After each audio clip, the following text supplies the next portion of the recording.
ಕಾವೇರಿ ಹಾಗೆ ಕನ್ನಡಿಗರ ವಿಚಾರಕ್ಕೆ ಸಂಬಂಧಪಟ್ಟಂತೆ ಇದೀಗ ಕರ್ನಾಟಕ ಬಂದ್ಗೆ ಕರೆಯನ್ನು ನೀಡಲಾಗಿತ್ತು. ಆದರೆ ತುಮಕೂರಿನಲ್ಲಿ ಇದಕ್ಕೆ ಬೆಂಬಲ ಸಿಕ್ಕಿದೆಯಾ ಸಿಕ್ಕಿಲ್ವಾ, ಯಾವ ರೀತಿಯಾದಂತಹ ವಾತಾವರಣ ತುಮಕೂರು ನಗರದಲ್ಲಿದೆ? ಇವಾಗ ಬ್ರೇಕಿಂಗ್ ಇದೆ.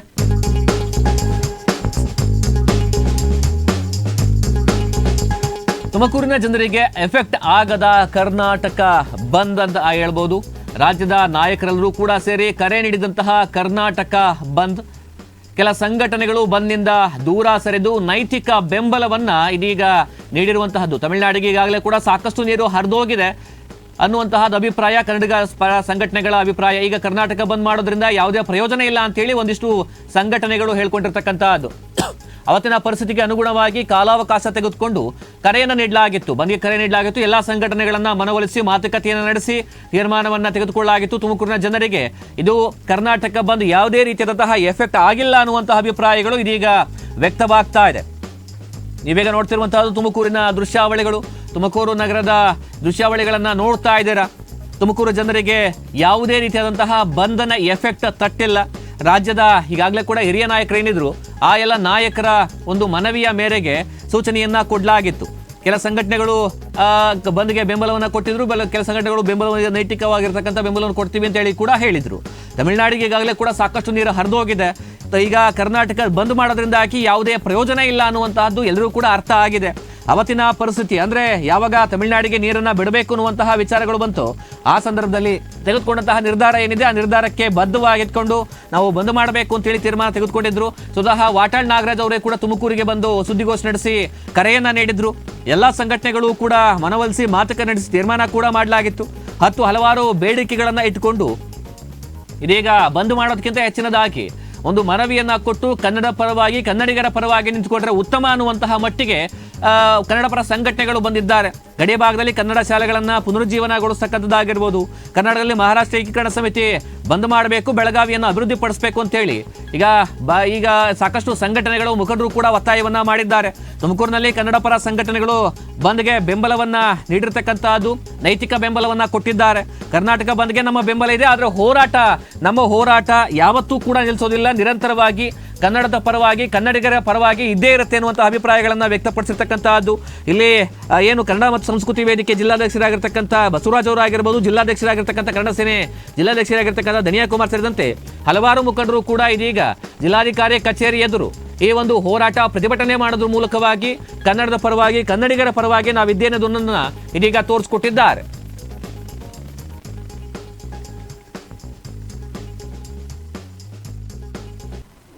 ರಾಜ್ಯದ ನಾಯಕರುಗಳೆಲ್ಲ ಸೇರಿ 13ನೇ ತಾರೀಕು ಕರ್ನಾಟಕ ಬಂದ್ ಮಾಡಬೇಕು ಅಂತ ಏನೋ ಇಚ್ಛಾಶಕ್ತಿ ತೋರಿಸಿದ್ವು.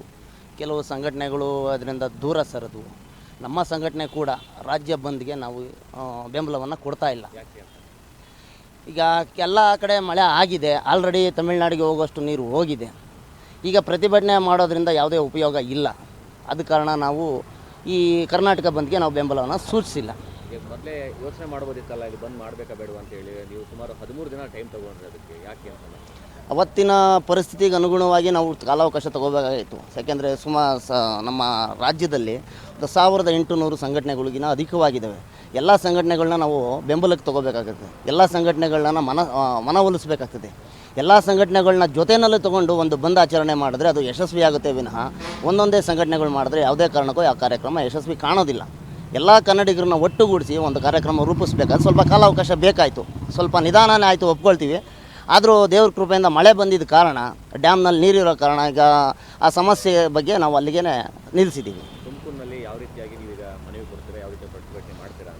ತುಮಕೂರಿನಲ್ಲಿ ಈಗ 10 ಜಿಲ್ಲಾಧಿಕಾರಿಗಳ ಕಚೇರಿಗಳ ಮುಂದೆ ಪ್ರತಿಭಟನೆ ಮುಖಾಂತರ ಒಂದು 10 ಬೇಡಿಕೆಗಳನ್ನು ಸರ್ಕಾರಕ್ಕೆ ಮನವಿಯನ್ನು ಸಲ್ಲಿಸ್ತಾ ಇದ್ದೀವಿ. ಪ್ರಮುಖವಾಗಿ ಹೇಳೋದಾದರೆ ಗಡಿ ಭಾಗದ ಕನ್ನಡ ಶಾಲೆಗಳನ್ನ ಉಳಿಸ್ಬೇಕು, ಗಡಿ ಭಾಗದ ಜಿಲ್ಲೆಗಳನ್ನ ಜೀರ್ಣೋದ್ಧಾರ ಮಾಡಬೇಕು, ಅಭಿವೃದ್ಧಿ ಮಾಡಬೇಕು. ಆಮೇಲೆ MES ಸಂಘಟನೆ ರಾಜ್ಯದಲ್ಲಿ ಮಹಾರಾಷ್ಟ್ರ ಏಕೀಕರಣ ಸಮಿತಿಯನ್ನು ನಿಷೇಧ ಮಾಡಬೇಕು, ಬೆಳಗಾವಿಯನ್ನು ಅವಿಭಾಜ್ಯ ಅಂಗ ಅಂತ ಹೇಳಿ ಘೋಷಣೆ ಮಾಡಬೇಕು, ಬೆಳಗಾವಿಯನ್ನು ಅಭಿವೃದ್ಧಿಪಡಿಸಬೇಕು, ಕನ್ನಡಿಗರಿಗೆ 80% ಕೆಲಸ ಕೊಡಬೇಕು ಅಂತ ಏನಿದೆ. ಇವತ್ತು ಕೈಗಾರಿಕೆಗಳಲ್ಲಿ ಹೊರ ರಾಜ್ಯಗಳವರಿಗೆ ಕೆಲಸಗಳನ್ನ ಕೊಡ್ತಾಯಿದ್ರೆ ಕನ್ನಡಿಗರಿಗೆ ಅನ್ಯಾಯ ಆಗ್ತಾಯಿದೆ. 80% ಈ ಕೆಲಸವನ್ನು ಕೊಡಬೇಕು ಅನ್ನೋ ಮುಖಾಂತರ ಜಿಲ್ಲಾಧಿಕಾರಿಗಳಿಗೆ ಮನವಿಯನ್ನು ಸಲ್ಲಿಸ್ತಾ ಇದ್ದೀವಿ. ಯಾವೆಲ್ಲ ಸಂಘಟನೆಗಳು ಬರ್ತಾ ಇದ್ದಾವೆ ಇವಾಗ? ತುಮಕೂರಿನಲ್ಲಿರ್ತಕ್ಕಂಥ ಎಲ್ಲ ಪ್ರಮುಖ ಸಂಘಟನೆಗಳು ಇದರಲ್ಲಿ ಭಾಗಿಯಾಗ್ತಾ ಇದ್ದಾವೆ. ಮುಂದಿನ ಮನವಿ ಕೊಟ್ಟಾದ್ಮೇಲೆ ನಂತರ ಯಾವ ಥರದ ಇಲ್ಲ, ಇವತ್ತಿನ ಬಂದ್ಗೆ ನಾವು ಬೆಂಬಲ ಕೊಟ್ಟಿಲ್ಲದ ಕಾರಣ ಜನಜೀವನ ಸಾಧಾರಣವಾಗಿ ಯಥಾಸ್ಥಿತಿನಲ್ಲಿರ್ತದೆ. ನಾವು ಪ್ರತಿಭಟನೆ ಮುಖಾಂತರ ಜಿಲ್ಲಾಧಿಕಾರಿಗಳ ಮನವಿ ಕೊಟ್ಟ ಮೇಲೆ ಅಲ್ಲಿನ ಕಾರ್ಯಕ್ರಮನ ಮುಕ್ತಾಯಗೊಳಿಸ್ತಾ ಇದ್ದೀವಿ. ನಗರ ತುಮಕೂರಿಗೆ ಬಂದು ಹೇಳಿದ್ರು ಬಂದ್ ಮಾಡ್ತೀವಿ ಅಂತ ಹೇಳಿ, ಈಗ ಬೆಂಗಳೂರಿನಲ್ಲಿ ಅವರು ಓಪನ್ ಆಗಿ ಹೇಳ್ಬಿಟ್ಟಿದ್ದಾರೆ ಬಂದ್ ಮಾಡೇ ಮಾಡ್ತೀವಿ ಅಂತ ಹೇಳಿ. ಯಾಕೆ ನಿಮಗೆ ಭಿನ್ನಾಭಿಪ್ರಾಯ ಬಂತ ಹೇಗೆ ಅಂತ? ಭಿನ್ನಾಭಿಪ್ರಾಯದ ಪ್ರಶ್ನೆನೇ ಬರೋದಿಲ್ಲ ಇಲ್ಲಿ. ಅಲ್ಲಿ ಕಾವೇರಿ ನೀರಿನ ಹೋರಾಟವಾಗಿ ನಾವು ರಾಜ್ಯದ ಬಂದ್ಗೆ ಕರೆ ಕೊಟ್ಟಿದ್ವಿ. ಕಾವೇರಿ ನೀರಿನ ಸಮಸ್ಯೆ ಇಲ್ದಿರೋ ಕಾರಣ ಬಂದ್ನ ಹಿಂಪಡಿಬೇಕಾಗಿ ಬಂತು. ಹಾಗಾಗಿ ತುಮಕೂರಿನಲ್ಲಿ ಯಾವುದೇ ಹೋರಾಟ, ಯಾವುದೇ ಕರ್ನಾಟಕ ಬಂದ್ಗೆ ನಮಗೆ ಬೆಂಬಲ ಇಲ್ಲ. ಆದರೆ ಹೋರಾಟವನ್ನು ನಿಲ್ಲಿಸೋದಿಲ್ಲ. ಕನ್ನಡ ನಾಡು ನುಡು ಜಲ ಈ ವಿಷಯ ಬಂದಾಗ ಕನ್ನಡಿಗರು, ಕನ್ನಡ ಪರ ಸಂಘಟನೆಗಳು ನಮ್ಮ ಹೋರಾಟ ನಿಲ್ಲೋದಿಲ್ಲ. 3,500 ಕ್ಯೂಸೆಕ್ಸ್ ನೀರಿಗೆ ಆದೇಶ ಮಾಡಿತ್ತು CWC. ಈಗ 12,500 ಕ್ಯೂಸೆಕ್ಸ್ 15 ದಿನಗಳ ಕಾಲ ನೀರು ಬಿಡಬೇಕು ಅಂತ ಆದೇಶ ಮಾಡಿದೆ. ಈ ವಿಚಾರವಾಗಿ ಮುಂದಿನ ದಿನಗಳಲ್ಲಿ ಉಗ್ರ ಹೋರಾಟವನ್ನು ನಮ್ಮ ಕನ್ನಡ ಮತ್ತು ಸಂಸ್ಕೃತಿ ವೇದಿಕೆ ಹಮ್ಮಿಕೊಳ್ತದೆ. ಏನು ನಾವು ಬಂದ್ ಮಾಡಬೇಕು ಅಂದ್ಕೊಂಡಿದ್ವಿ, ಏನು ಕಾವೇರಿ ಪ್ರದೇಶದಲ್ಲಿ ಮಳೆ ಆಗಿರೋದ್ರಿಂದ ಆ ಬಂದನ್ನು ನಾವು ವಾಪಸ್ ತಗೊಂಡು ನಾವೇನು ಬೆಂಬಲವನ್ನು ಕೊಟ್ಟಿದ್ವಿ. ಇವತ್ತು ಒಂದು ಕೆಲವು ಬೇಡಿಕೆಗಳಿದ್ವು ನಮ್ಮವು. ಏನು, ಒಂದು ಕನ್ನಡದ 60ರಷ್ಟು ನಾಮಫಲಕ ಇರಬೇಕು, ಅದರಲ್ಲೂ ಗಡಿನಾಡ ಕನ್ನಡ ಶಾಲೆಗಳಿಗೆ ಅನುದಾನವನ್ನು ಕೊಡೋಂಥದ್ದು, ರಾಷ್ಟ್ರೀಕೃತ ಬ್ಯಾಂಕ್ಗಳಲ್ಲಿ ಎಲ್ಲ ಕನ್ನಡಿಗರಿಗೆ ಉದ್ಯೋಗ ಕೊಡೋಂಥದ್ದು, ಮೇಕೆದಾಟು ಯೋಜನೆ ಆಗಲೇಬೇಕು ಅನ್ನೋದು, ನಮ್ಮ MES ಏನು ಪುಂಡಾಟಿಕೆಗೆ ಆಗ್ತಾಯಿದೆ ಇತ್ತೀಚಿನ ದಿನಗಳಲ್ಲಿ ಅವು ಬ್ಯಾನ್ ಮಾಡಲೇಬೇಕು ಅನ್ನೋದು, ಇವೆಲ್ಲ ನಮ್ಮ ಬೇಡಿಕೆಗಳು. ಇದು ಇತ್ತೀಚಿನ ದಿನಗಳಲ್ಲಿ ನಮ್ಮ ತುಮಕೂರಲ್ಲಿ ನಾವು ತಗೊಂಡಾಗ ನಾವು ಆಗಲೇ 3 ವರ್ಷ ಆಯಿತು 60ರಷ್ಟು ಕನ್ನಡಿಗರಿಗೆ ಇದು ನಾಮಫಲಕ ಚೇಂಜ್ ಮಾಡಿ ಅಂತೇಳಿ ನಾವು ಜಿಲ್ಲಾಧಿಕಾರಿಗಳಿಗೆ ADC ಅವರು ಮತ್ತು ಪ್ರಾಧಿಕಾರದ ಅಧ್ಯಕ್ಷ ಕೂಡ ಬಂದು ಸೂಚನೆ ಕೊಟ್ಟಾದರೂ ಕೂಡ ಇಲ್ಲಿ ಪಾಲಿಕೆಯವರು ಯಾವುದೇ ಕೂಡ ಕ್ರಮ ಕೈಗೊಳ್ತಿಲ್ಲ. ಇದರಿಂದ ನಾವೇನು ಇವತ್ತು ಹೊಸ ನರಸಾಪುರದಲ್ಲಿರ್ಬೋದು, HALiರ್ಬೋದು, ಇಲ್ಲೆಲ್ಲ ನಮ್ಮ ಭೂಮಿ ಕೊಟ್ಟು, ನಮ್ಮ ನೀರು ಕೊಟ್ಟು, ನಮ್ಮ ವಿದ್ಯುತ್ ಕೊಟ್ಟು, ನಮ್ಮ ಕನ್ನಡಿಗರಿಗೆ ಉದ್ಯೋಗ ಇಲ್ಲ ಅಂದರೆ ಬೇರೆಯವರು ಪರ ರಾಜ್ಯದವ್ರನ್ನ ಕರ್ಕೊಂಬಂದು ಇಲ್ಲಿ ಉದ್ಯೋಗ ಮಾಡಿಸೋಂಥದ್ದು ಏನಿದೆ. ಅದರಿಂದ ಇವತ್ತೆಲ್ಲರೂ ಕೂಡ ಅದನ್ನು ಅವ್ರನ್ನ ಮನವಿಯನ್ನು ತಗೊಂಡು DC ಅವರು ಹೇಳಿದ್ದಾರೆ, ಎಲ್ಲನ್ನು ಕರೆಸಿ ನಾವೊಂದು ಸಭೆಯನ್ನು ಮಾಡಿ ಅದನ್ನು ತೀರ್ಮಾನ ತಗೊಂತೀವಿ ಅಂತ. ಇವತ್ತೇನು ಕನ್ನಡ ಪರ ಸಂಘಟನೆಗಳು, ದಲಿತ ಪರ ಸಂಘಟನೆ, ರೈತ ಪರ ಮತ್ತು ನಿವೃತ್ತಿ KSIT ನೌಕರರ ಸಂಘದವರು ಪ್ರತಿಯೊಬ್ಬರು ಬಂದಿದ್ದಾರೆ, ಬೀದಿಪದಿ ವ್ಯಾಪಾರದವರು ಎಲ್ಲರೂ ಕೂಡ ಮತ್ತೊಮ್ಮೆ ನಾನು ಧನ್ಯವಾದ ಹೇಳ್ತೀನಿ. ಧನ್ಯಕುಮಾರ್ ಅವರ ನೇತೃತ್ವದಲ್ಲಿ ನಡೀತಾ ಇರೋಂಥ ಪ್ರತಿಭಟನೆ ನಾವು ಹಿಂದ್ಕೊಂಡು ಕಾವೇರಿ ಮಳೆ ಆಗ್ತಾ ಇರೋದ್ರಿಂದ ಕಾವೇರಿ ಹರಿಬಿಡ್ತಾ ಇರೋದನ್ನ ನಿಲ್ಲಿಸಬೇಕು, ಜೊತೆಗೆ MES ಪುಂಡರ್ನ ತಡೆಗಟ್ಟಬೇಕು. ನಮ್ಮ ಏನು ನಮ್ಮ ಕರ್ನಾಟಕದಲ್ಲಿ ಖಾಸಗಿ ಕಾರ್ಖಾನೆಗಳಿದಾವೋ ಅವರಿಗೆ ಕನ್ನಡಿಗರಿಗೆ 60ರಷ್ಟು ಉದ್ಯೋಗ ಕೊಡಬೇಕು. ಮತ್ತು ಕನ್ನಡ ಶಾಲೆಗಳಿಗೆ 30% ಮೀಸಲಾತಿ ಇಟ್ಟು ಏನು 1ನೇ ತರಗತಿಯಿಂದ 10ನೇ ತರಗತಿವರೆಗೂ ಓದ್ತಾರೋ ಅಂಥವ್ರಿಗೆ 30% ಮೀಸಲಿಟ್ಟರೆ ಕನ್ನಡ ಶಾಲೆಗಳು ಉಳಿತವೆ. ಜೊತೆಗೆ ಗಡಿನಾಡು ಶಾಲೆಗಳಿಗೆ 500 ಕೋಟಿ ಅನುದಾನ ಇಡಬೇಕು ಅಂತ ಹೇಳಿ ಈ ಮುಖೇನ ನಾವು ನಮ್ಮ ಧನ್ಯಕುಮಾರ್ ಅವರ ನೇತೃತ್ವದಲ್ಲಿ ನಾವು ಒಂದು ಪ್ರತಿಭಟನೆ ಹಮ್ಮಿಕೊಂಡಿದ್ದೀವಿ.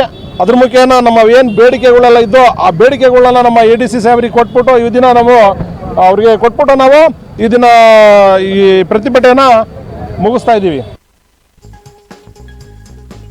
ನಗರದಲ್ಲಿ ಇರ್ತಕ್ಕಂತಹ ಕನ್ನಡ ಪರ ಸಂಘಟನೆಗಳು, ಕನ್ನಡ ಪರ ಹೋರಾಟಗಾರರು ಇದೀಗ ಬಂದ್ಗೆ ಬೆಂಬಲ ಕೊಡೋದಿಲ್ಲ, ಆದರೆ ನಮ್ಮ ಹೋರಾಟ ಮಾತ್ರ ನಿರಂತರವಾಗಿರುತ್ತೆ ಅನ್ನುವಂತಹ ಅಭಿಪ್ರಾಯಗಳನ್ನ ವ್ಯಕ್ತಪಡಿಸಿದ್ದಾರೆ.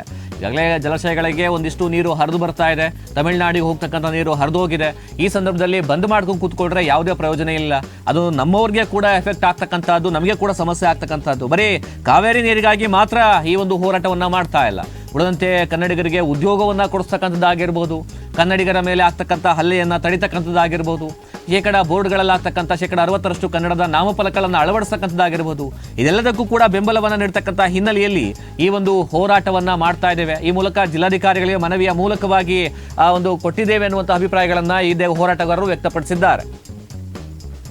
ಬಗ್ಗೆ ಹೆಚ್ಚಿನ ಮಾಹಿತಿ ಕೊಡ್ತಾ ಹೋಗ್ತಾರೆ ನಮ್ಮ ಪ್ರತಿನಿಧಿ ಗಿರೀಶ್. ತುಮಕೂರು ಜಿಲ್ಲೆಯಲ್ಲಿ ಕರ್ನಾಟಕ ಬಂದ್ಗೆ ಯಾವ ರೀತಿಯಾದಂತಹ ಪ್ರತಿಕ್ರಿಯೆ ವ್ಯಕ್ತವಾಗ್ತಾ ಇದೆ? ಇಲ್ಲೊಂದು ಕಡೆ ಬೆಂಗಳೂರು, ಹಳೆ ಮೈಸೂರು ಭಾಗದಲ್ಲಿ ಸಾಕಷ್ಟು ಬೆಂಬಲ ವ್ಯಕ್ತವಾಗ್ತಾ ಇದೆ. ಯಾಕೆಂದ್ರೆ ಆ ಭಾಗದಲ್ಲಿ ಕಾವೇರಿ ನೀರಿನ ವಿಚಾರಕ್ಕೆ ಸಂಬಂಧಪಟ್ಟಂತೆ ಅಥವಾ ಕಾವೇರಿ ನೀರನ್ನ ಬಳಕೆ ಮಾಡ್ಕೊಳ್ಳೋದ್ರಿಂದಾಗಿ ಅಲ್ಲಿನವರು ಹೋರಾಟವನ್ನ ಮಾಡ್ತಾ ಇರ್ತಕ್ಕಂಥದ್ದು ಸರಿ, ಸಮರ್ಪಕವಾಗಿರ್ತಕ್ಕಂಥದ್ದು. ಆದ್ರೆ ಕರ್ನಾಟಕ ಬಂದಾಗ ಅಥವಾ ತುಮಕೂರು ಜಿಲ್ಲೆ ಬಂದಾಗ, ತುಮಕೂರು ಜಿಲ್ಲೆಯಲ್ಲಿ ಇರ್ತಕ್ಕಂಥ ತಾಲೂಕುಗಳಲ್ಲಿ ಅಥವಾ ಹೊರವರ ಭಾಗಗಳಲ್ಲಿ ಯಾವ ರೀತಿಯಾದ ಬೆಂಬಲ ಸಿಗ್ತಾ ಇದೆ? ಇಲ್ಲಿ ಬರೀ ಬಂದ್ ಮಾಡಿದ್ದಾರಾ ಅಥವಾ ಪ್ರತಿಭಟನೆ ಮಾಡೋದ್ರ ಮೂಲಕವಾಗಿ, ಹೋರಾಟ ಮಾಡೋದ್ರ ಮೂಲಕವಾಗಿ ಮನವಿಗೆ ಮಾತ್ರ ಸೀಮಿತವಾಗಿದೆಯಾ, ಹೇಗೆ ಅಂತನಾ? ಎಸ್ ಮಂಜುನಾಥ, ಏನು ತಮಿಳುನಾಡಿಗೆ ನೀರನ್ನ ಹರಿಸಬಾರದು ಅಂತೇಳಿ ಕರ್ನಾಟಕ ಬಂದ್ಗೆ ಕೊಟ್ಟಿರುವಂತ ಕಾರ್ಯಕ್ಕೆ ತುಮಕೂರು ಜಿಲ್ಲೆಯಲ್ಲೂ ಕೂಡ ಒಂದಷ್ಟು ಮಿಶ್ರ ಪ್ರತಿಕ್ರಿಯೆ ವ್ಯಕ್ತ ಆಗ್ತಾ ಇರುವಂತದ್ದು. ಎಂದಿನ ಜನಜೀವನ ಸಂಚಾರ ಎಂದಿನಂತೆ ಇದೆ. ಆದ್ರೆ ಇವತ್ತು ಪ್ರತಿಭಟನೆಯ ಕಾವು ಮಾತ್ರ ಒಂದಷ್ಟು ಮಟ್ಟಿಗೆ ಕಾಣ್ತಾ ಇರುವಂತದ್ದು. ಬಂದ್ ಹಿನ್ನೆಲೆಯಲ್ಲಿ ಈ ಒಂದು ಜಿಲ್ಲೆಯಲ್ಲಿ ಈ ಒಂದು ಬಂದ್ಗೆ ಏನು ಪ್ರತಿಭಟನೆಗೆ ಮಾತ್ರ ಸೀಮಿತ ಆಗಿರುವಂತದ್ದು. ವಿವಿಧ ಕನ್ನಡ ಪರ ಸಂಘಟನೆಗಳು ಸೇರಿದಂತೆ ಇವತ್ತು ಏನು ನಾವು ಬಂದ್ ಮಾಡೇ ಮಾಡ್ತೀವಿ ಅಂತ ಹೇಳಿ ತುಮಕೂರು ಜಿಲ್ಲಾದ್ಯಂತ ಒಂದಷ್ಟು ಹೇಳಿಕೆಯನ್ನ ಕೂಡ ಕೊಟ್ಟಿದ್ವು. ಆದ್ರೆ ಇವತ್ತು ಕೇವಲ ಪ್ರತಿಭಟನೆಗೆ ಮಾತ್ರ ಸೀಮಿತ ಆಗಿರುವಂತದ್ದು ನಾವು ಜಿಲ್ಲೆಯಲ್ಲಿ ಕಾಣ್ತಾ ಇರುವಂತದ್ದು. ಒಂದ್ ಕಡೆ ಟೌನ್ ಹಾಲ್ ಮುಂಭಾಗದಲ್ಲಿ ಪ್ರತಿಭಟನೆಯನ್ನ ಮಾಡಿ ವಿವಿಧ ಸಂಘಟನೆಗಳು ಅಲ್ಲಿ ಪ್ರತಿಭಟನೆಯನ್ನ ಮಾಡಿದ್ರೆ, ಜಿಲ್ಲಾಧಿಕಾರಿ ಕಚೇರಿ ಮುಂದೆಯೂ ಕೂಡ ಕನ್ನಡ ಪರ ಸಂಘಟನೆಗಳು ಪ್ರತಿಭಟನೆಯನ್ನ ಮಾಡಿ ಜಿಲ್ಲಾಧಿಕಾರಿಗಳಿಗೆ ಮನವಿ ಕೊಡುವಂತ ಕೆಲಸವನ್ನ ಮಾಡಿದ್ದಾರೆ. ಉಳಿದಂತೆ ಏನು ಜನರು ಕೂಡ ಒಂದಷ್ಟು ಆತಂಕದಲ್ಲಿದ್ರು. ಇವತ್ತು ಬಂದ್ ಇರುತ್ತೆ, ಬಸ್ಗಳಿರಲ್ಲ, ವಾಹನ ಸಂಚಾರ ವಿರಳ ಆಗಿರುತ್ತೆ ಅಂತ ಹೇಳಿ. ಆದ್ರೆ ಬಂದ್ ಅನ್ನ ಕಾವು ಅಷ್ಟು ರೀತಿಯಾಗಿ ತುಮಕೂರು ಜಿಲ್ಲೆಯಲ್ಲಿ ಎಫೆಕ್ಟ್ ಆಗಿಲ್ಲ. ಹೀಗಾಗಿ ಎಂದಿನಂತೆ ಸಹಜವಾಗಿಯೇ ಬಸ್ಗಳ ಸಂಚಾರ ಆಗ್ತಾ ಇದೆ. ಮತ್ತೆ ವಾಹನಗಳ ಸಂಚಾರದಲ್ಲೂ ಕೂಡ ಯಾವುದೇ ವ್ಯತ್ಯಯ ಕಾಣ್ತಾ ಇಲ್ಲ. ಇಡೀ ತುಮಕೂರು ಜಿಲ್ಲಾದ್ಯಂತ ಈ ಒಂದು ವಾತಾವರಣ ಕಂಡು ಬರ್ತಾ ಇದೆ. ತಾಲೂಕುಗಳಲ್ಲೂ ಕೂಡ ಒಂದಷ್ಟು ರೀತಿಯಾಗಿ ಬನ್ನ ಮಿಶ್ರ ಪ್ರತಿಕ್ರಿಯೆ ಆಗಿರುವಂತದ್ದು. ಅಲ್ಲೂ ಕೂಡ ವಿವಿಧ ಸಂಘಟನೆಗಳು ಒಂದು ರೀತಿಯಲ್ಲಿ ಪ್ರತಿಭಟನೆಯನ್ನ ಮಾಡಿ ಮನವಿ ಪತ್ರವನ್ನ ಕೂಡ ಸಲ್ಲಿಕೆ ಮಾಡುವಂತ ಕೆಲಸವನ್ನ ಮಾಡಿದ್ದಾವೆ. ತುಮಕೂರು ಜಿಲ್ಲೆಯಲ್ಲೂ ಕೂಡ ಅದೇ ರೀತಿಯಾಗಿ ಬಂದ್ನ ಒಂದಷ್ಟು ಪರಿಸ್ಥಿತಿ ಕಾಣ್ತಾ ಇರುವಂತದ್ದು. ಮಂಜುನಾಥ್, ಇಲ್ಲಿ ಗಮನಿಸಬೇಕಾದಂತಹ ವಿಚಾರ ಅಂತ ಹೇಳಿದ್ರೆ, ಗಿರೀಶ್ ವಾಟಾಳ್ ನಾಗರಾಜ್ ತುಮಕೂರಿಗೆ ಬರ್ತಾರೆ, ಸುದ್ದಿಗೋಷ್ಠಿ ಮಾಡ್ತಾರೆ, ಆ ಸಂದರ್ಭದಲ್ಲಿ ಎಲ್ಲರೂ ಕೂಡ ಜೊತೆ ನಿಂತ್ಕೊಳ್ತಾರೆ, ನಾವು ಕೂಡ ಬಂದ್ ಮಾಡ್ತೇವೆ ಅಂತ ಹೇಳ್ತಾರೆ. ಆದ್ರೆ ಈಗ ನೋಡಿದ್ರೆ ಇವ್ರ ಪಾಡಿಗೆ ಅವರು ಬಂದ್ಗೆ ಅಂತ ಅವ್ರು ಬೆಂಬಲ ಕೊಡ್ತಾರೆ. ವಾಟಾಳ್ ನಾಗರಾಜ್ ಇಲ್ಲಿ ನೋಡಿದ್ರೆ ಕನ್ನಡ ಪರ ಸಂಘಟನೆಗಳು ನಾವು ಬಂದ್ಗೆ ಬೆಂಬಲ ಕೊಡಲ್ಲ, ಸಾಂಕೇತಿಕವಾಗಿ ಹೋರಾಟ ಮಾಡ್ತೀವಿ, ಮನವಿ ಕೊಡ್ತೀವಿ ಎನ್ನುವಂತಹ ನಿಟ್ಟಿನಲ್ಲಿ ಹೆಜ್ಜೆಯನ್ನು ಇಡ್ತಾರೆ. ಇಲ್ಲೊಂದ್ ಕಡೆ ಕನ್ನಡ ಪರ ಸಂಘಟನೆಗಳಲ್ಲಿ ಭಿನ್ನಾಭಿಪ್ರಾಯ ಹೆಚ್ಚಾಗಿದ್ಯಾ, ಭಿನ್ನಾಭಿಪ್ರಾಯದಿಂದ ಈ ರೀತಿಯಂತಹ ಗೊಂದಲದ ವಾತಾವರಣ ನಿರ್ಮಾಣ ಆಗಿದ್ಯಾ ಅಂತನ? ಎಸ್ ಮಂಜುನಾಥ್, ಒಂದು ವಾಟಾಳ್ ನಾಗರಾಜ್ ಕೂಡ ಇಲ್ಲಿ ಬಂದು ಒಂದಷ್ಟು ಸುದ್ದಿಗೋಷ್ಠಿಯನ್ನ ಮಾಡಿ ಬಂದ್ ಮಾಡ್ಲೇಬೇಕು ಅಂತ ಹೇಳಿ ಆ ರೀತಿಯಾಗಿ ಹೇಳಿಕೆಯನ್ನ ಕೊಟ್ಟಿದ್ರು. ಈಗ ಒಂದು ರೀತಿಯಲ್ಲ ನೋಡ್ತಾ ಹೋದ್ರೆ ಎಲ್ಲೊಂದ್ ಕಡೆ ವಿವಿಧ ಕನ್ನಡ ಪರ ಸಂಘಟನೆಗಳಲ್ಲಿ ಒಮ್ಮತ ಮೂಡದಂತ ಹಿನ್ನೆಲೆಯಲ್ಲಿ ಈ ಒಂದು ಬಂದ್ ಯಶಸ್ವಿ ಆಗ್ತಾ ಇಲ್ಲ. ಇದೊಂದೇ ಅಂತಲ್ಲ, ಏನು ಜೀವನಾಡಿ ಆಗಿರುವಂತ ಕಾವೇರಿ ಜೀವನಾಡಿ ಆಗಿರುವಂತ ಮೈಸೂರು ಮತ್ತೆ ಮಂಡ್ಯ ಅಲ್ಲೂ ಕೂಡ ಬಂದ್ಗೆ ಮಿಶ್ರ ಪ್ರತಿಕ್ರಿಯೆ ವ್ಯಕ್ತ ಆಗಿರುವಂತದ್ದು. ಅಲ್ಲೂ ಕೂಡ ಅಷ್ಟಾಗಿ ಒಂದು ರೀತಿಯಲ್ಲಿ ಉತ್ತಮ ಬೆಂಬಲ ಸಿಕ್ಕಿಲ್ಲ. ಹೀಗಾಗಿ ತುಮಕೂರು ಜಿಲ್ಲೆಯಲ್ಲೂ ಕೂಡ ಇದೇ ರೀತಿಯಾಗಿ ಕನ್ನಡ ಪರ ಸಂಘಟನೆಗಳಲ್ಲಿ ಅಷ್ಟಾಗಿ ಒಮ್ಮತ ಮೂಡಿಲ್ಲ, ಒಗ್ಗಟ್ಟಿಲ್ಲ. ಹೀಗಾಗಿ ಬಂದ್ಗೆ ಆ ರೀತಿಯಾಗಿ ಎಫೆಕ್ಟ್ ಏನು ಕಾಣ್ತಾ ಇಲ್ಲ ತುಮಕೂರು ಜಿಲ್ಲಾದ್ಯಂತ. ಏನು ಅವ್ರೇನು ಒಂದು ನಿಟ್ಟಿನಲ್ಲಿ ಎಲ್ಲ ಸಂಘಟನೆಗಳು ಕೂಡ ಒಮ್ಮತದಿಂದ ನಾವು ಬಂದ್ ಮಾಡೇ ತೀರ್ತೀವಿ ಅಂತ ಹೇಳಿ ಒಕ್ಕೋರಲಾಗಿ ಬಂದ್ಗೆ ಒಂದು ರೀತಿಯಲ್ಲಿ ಬೆಂಬಲ ಕೊಟ್ಟಿದ್ರೆ, ಈ ರೀತಿಯಾಗಿ ಒಂದಷ್ಟು ನಿಟ್ಟಿನಲ್ಲಿ ಬಂದ್ಗೆ ಒಂದಷ್ಟು ಸಾಕಷ್ಟು ಉತ್ತಮ ಅಭಿಪ್ರಾಯ ವ್ಯಕ್ತ ಆಗ್ತಾ ಇತ್ತು. ಯಾವಾಗ ಕನ್ನಡ ಪರ ಸಂಘಟನೆಗಳಲ್ಲೇ ಒಂದಷ್ಟು ಒಮ್ಮತ ಇಲ್ಲ, ಹೀಗಾಗಿ ಸ್ವಯಂ ಪ್ರೇರಿತವಾಗಿ ಯಾರೆಲ್ಲ ಬಂದ್ ಮಾಡಬೇಕು ಅಂತ ಅನ್ಕೊಂಡಿದ್ರು ಅವರು ಕೂಡ ಆ ಗೋಜ್ಗೆ ಹೋಗಿಲ್ಲ. ಅಂದ್ರೆ ಯಾಕೆ ಕನ್ನಡ ಪರ ಸಂಘಟನೆಗಳೇ ಒಂದಷ್ಟು ಹಿಂದೆ ಸರಿದಿವೆ, ಕೇವಲ ಪ್ರತಿಭಟನೆಗೆ ಮಾತ್ರ ಸೀಮಿತ ಆಗಿರುವಂತ ಹಿನ್ನೆಲೆಯಲ್ಲಿ ಸ್ವಯಂ ಪ್ರೇರಿತವಾಗಿ ಬಂದ್ಗೆ ವ್ಯಕ್ತಪಡಿಸುವಂತವ್ರು ಕೂಡ ಬೇಡ, ನಾವ್ ಎಂದಿನಂತೆ ಕಾರ್ಯಾಚರಣೆ ಮಾಡೋಣ, ಅಂಗಡಿ ಮುಗ್ಗಟ್ಟೆಗಳನ್ನ ತೆರೆಯೋಣ ಎಂಬ ಮನಸ್ಥಿತಿಯು ಕೂಡ ಜಾರಿ ಇರುವಂತದ್ದು. ಒಟ್ಟಾರೆ ತುಮಕೂರು ಜಿಲ್ಲೆಯಲ್ಲಿ ಬಂದ್ಗೆ ಕೇವಲ ಬಂದ್ ಏನು ಪ್ರತಿಭಟನೆಗೆ ಸೀಮಿತ ಆಗಿರುವಂತದ್ದು ನಾವು ಇವತ್ತು ಕಾಣಬಹುದು. ಮಂಜುನಾಥ್, ನಿಮ್ಮೆಲ್ಲ ಮಾಹಿತಿಗಾಗಿ ಧನ್ಯವಾದಗಳು ಗಿರೀಶ್. ತುಮಕೂರು ಜಿಲ್ಲೆ ಅಂತ ಬಂದಾಗ ಅಥವಾ ತುಮಕೂರು ನಗರ ಅಂತ ಹೇಳಿ ಬಂದಾಗ ಬಂದ್ ಮಾಡೋದಕ್ಕಿಂತ ಉತ್ತಮವಾಗಿ ಸಾಂಕೇತಿಕವಾಗಿ ಪ್ರತಿಭಟನೆ ಮಾಡಿ ಆ ಮೂಲಕವಾಗಿ ಮನವಿಯನ್ನ ಕೂಡ ಸೂಕ್ತ ಅನ್ನುವಂಥ ನಿಟ್ಟಿನಲ್ಲಿ ತೀರ್ಮಾನವನ್ನ ತೆಗೆದುಕೊಂಡಿದ್ದಾರೆ ಕನ್ನಡ ಪರ ಸಂಘಟನೆಗಳು. ಅದೇ ರೀತಿಯಾಗಿ ತುಮಕೂರು ಜಿಲ್ಲಾಧಿಕಾರಿಗಳ ಕಚೇರಿ ಮುಂಭಾಗದಲ್ಲಿ ಮನವಿಯನ್ನ ಕೊಡೋದ್ರ ಮೂಲಕ ಸಾಂಕೇತಿಕವಾಗಿ ಈ ಒಂದು ಬಂದ್ಗೆ ನೈತಿಕವಾದಂತಹ ಬೆಂಬಲವನ್ನ ಕೊಟ್ಟಿರುವಂತಹದ್ದು.